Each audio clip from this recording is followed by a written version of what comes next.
চরণের দাস। চারিদিকে একতারা আর দোতারার শব্দ, বাউল সঙ্গীতে মুখর সাইজির বারামখানা। ফকির লালন সাইজি তার জীবদ্দশায় দোল পূর্ণিমার রাতে ভক্ত অনুসারীদের নিয়ে করতেন দোল উৎসব। লালনের দেহত্যাগের পর থেকে এখন পর্যন্ত তার অনুসারীরা এই উৎসব চালিয়ে আসছেন। মাহে রমজানের কারণে এবছর উৎসবের আকার ছোট করে একদিনের করা হয়েছে।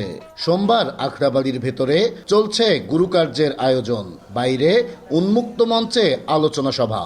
এবার বাদ রাখা হয়েছে সাংস্কৃতিক অনুষ্ঠান ও গ্রামীণ মেলার আয়োজন।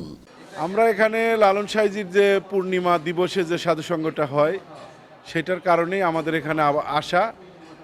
এখানে এসে অনেক জ্ঞানীগুণীর সাথে আমাদের অনেক সঙ্গ হয়, মাসোয়ারা করা হয়, লেনদেন হয়, ভয়ভক্তি বিনিময় হয়।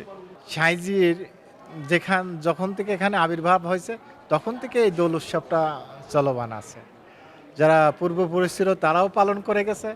আমরা যখন সাইজির সঙ্গে সংযোগ হয়েছি সেখান থেকেই আমরা এই উৎসবকে আমাদের মতন করে আমরা চেষ্টা করি থাকার জন্য। এখানে আসি আমাদের খুব ভালো লাগে সাইজির দরবারে। আমাদের সাইজির সাথে আমরা যাদের প্রেমের একটা টান, আমরা প্রেমের টানে সাইজির দরবারে আমরা আসি। সাধু বাউলদের এই উৎসব দেখতে সাইজির আখড়াবাড়িতে দূর দূরান্ত থেকে ছুটে এসেছেন দর্শনার্থীরাও। এখানে আসতে পেরে খুশি তারা। লালন সাইজি সম্পর্কে বলতে গেলে শেষ হবে না।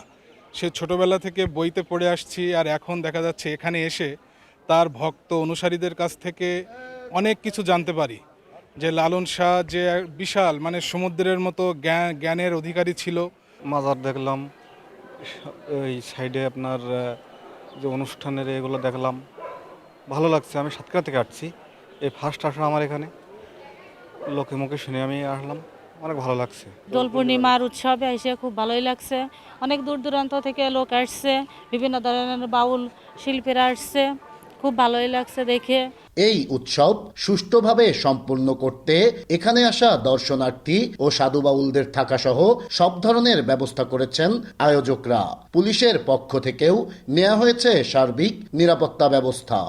আমাদের যারা সাধু যারা আছেন তাদের যে করণীয়গুলো, সেবা থেকে শুরু করে প্রত্যেকটি কাজই তারা করবেন, তাদের মতো করেই তারা কাজ করবেন। আমাদের কাজ শুধু এটি আঞ্জাম দেওয়া, আমরা সেটি করব, বাকি কাজ তারা করবেন।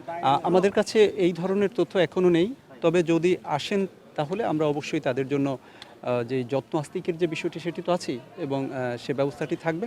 আমাদের ডিসি মহোদয় ইতিমধ্যে বলেছেন যে আইনশৃঙ্খলার কোনো ঘাটতি এখানে থাকবে না। আমিও একই কথাই বলবো।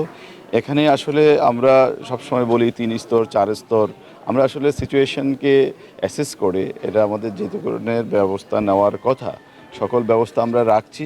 সংক্ষিপ্ত হলেও দোল উৎসবে লালনের জাতপাতহীন মানবতার বাণী ছড়িয়ে চলেছেন সাধু বাউলেরা। নাইদা সান্তিতাস, দেশ টিভি, কুষ্টিয়া।